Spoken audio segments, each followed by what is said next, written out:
கேட்கிறார். இதையே சொல்றாரு அவரு.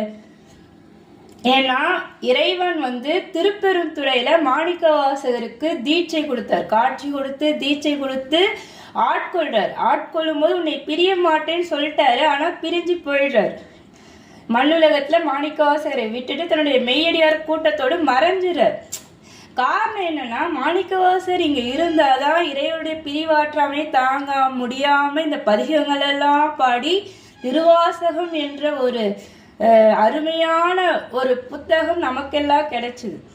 திருவாசகத்தின் மிக பெரிய சிறப்பு என்னன்னா, மாணிக்கவாசகர் சொல்ல இறைவன் சிவபெருமான் தன்னுடைய அழகான கைகளால் எழுதி அழகிய சிற்றம்பலமுடையான் எழுதியதுன்னு சொல்லி கையொப்பமும் விட்டார்னா, திருவாசகத்தின் உயர்வை சொல்ல நமக்கெல்லாம் என்ன இருக்கு? எவ்வளோ சொன்னாலும் சொல்லுக்கெல்லாம் அப்பாற்பட்டது இந்த திருவாசகம். கேட்கறது சொல்றதெல்லாம் பெரிய விஷயம். இறைவனுடைய அருள் இருக்கணும். அதனால அவன் அருளாலே அவன்தால் வணங்கின்றாங்க. என்பே உருக நின் அருள் அளித்து உன் இணைமலர் அடி காட்டி முன்பே என்னை ஆண்டு கொண்ட முனிவர் முழு முதலே இன்பே அருளி என உருக்கி உயிர் உண்கின்ற எம்மானே நண்பே அருளா என் உயிர் நாதா நின் அருள் நானாமேண்டர். அதாவது